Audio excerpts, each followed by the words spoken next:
warahmatullahi wabarakatuh. Perkenalkan, nama saya Rara Dwi Utari dengan NIM 201240887. Di sini saya akan membahas materi saya tentang syarat nikah, rukun nikah, dan khitbah. Jadi, kita harus tahu dulu nih, apa itu nikah. Pernikahan adalah akad yang menghalalkan pergaulan antara laki-laki dan perempuan untuk membentuk keluarga yang sakinah, mawadah, dan warohmah.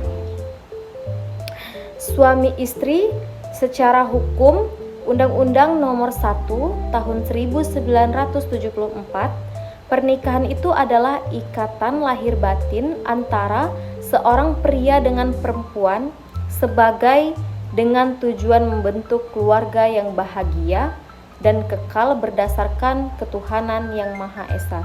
Tetapi secara religi, pernikahan adalah ibadah terpanjang dan penyempurnaan agama bagi manusia. Lalu kita masuk ke rukun nikah. Apa saja sih rukun nikah itu?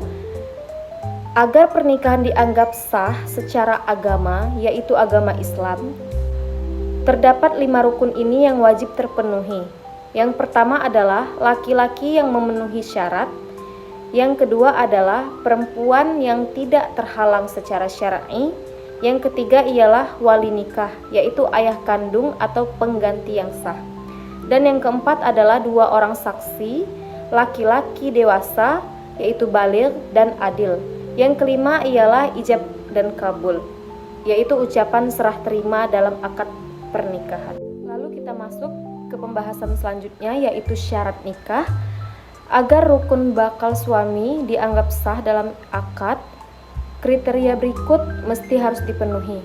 Yang pertama adalah ia harus muslim, yaitu beragama Islam. Yang kedua, laki-laki yang jelas identitasnya dan gendernya. Yang ketiga, yang bukan mahram, tidak ada hubungan darah atau persusuan dengan calon istri. Yang keempat ialah identitasnya jelas, orangnya nyata bukan fiktif atau samar. Dan yang ketujuh adalah bukan dalam ihram, yaitu tanpa paksaan. Sedangkan syarat bagi calon istri, yang pertama adalah muslimah, yaitu beragama Islam. Yang kedua harus perempuan, jelas identitas dan gendernya. Yang ketiga bukan mahram, tidak memiliki hubungan darah, persusuan atau semanda dengan calon suami. Yang keempat tidak dalam ikatan pernikahan, yaitu tidak sedang menjadi istri orang lain. Yang kelima bukan dalam masa iddah, bebas dari masa tunggu jika pernah menikah sebelumnya. Dan yang keenam ialah bukan dalam ihram. Sedangkan syarat wali dan saksi, yang pertama harus laki-laki, yang kedua muslim, yang ketiga baligh, dan yang keempat waras akalnya, yang kelima harus adil, dan yang keenam tidak dipaksa dalam dan tidak sedang ihram. Lalu adapun syarat untuk saksi, yaitu 2 orang laki-laki muslim, baligh dan berakal, melihat dan mendengar serta mengerti akan maksud akad pernikahan tersebut. Baiklah, sekarang kita masuk ke pembahasan selanjutnya, yaitu tentang khitbah, yaitu meminang. Apa itu khitbah? Khitbah adalah maksud dari seorang laki-laki kepada seorang wanita untuk menikahinya, baik secara langsung maupun perantara. Tujuan dari khitbah tersebut ialah masa perkenalan keluarga, yaitu ta'aruf, untuk memberi kepastian dan komitmen awal sebelum akad nikah. Hukumnya sunnah, dianjurkan sebelum melangsungkan pernikahan.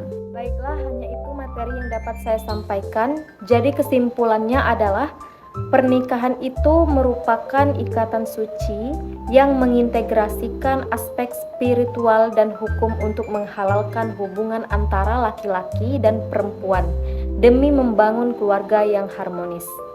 Proses ini idealnya diawali dengan khitbah sebagai bentuk komitmen awal yang harus dilakukan dengan memperhatikan etika serta batasan syariat, terutama memastikan bahwa wanita yang dilamar tidak sedang dalam ikatan dengan pria lain. Keabsahan ikatan ini sepenuhnya bergantung pada terpenuhnya rukun nikah, yang terdiri dari adanya kedua mempelai, wali, 2 orang saksi, serta pengucapan ijab kabul dalam satu majelis. Seluruh rukun tersebut barulah dianggap sah apabila syarat-syarat teknis seperti kriteria muslim, baligh, berakal, dan ketiadaan penghalang mahram telah terpenuhi.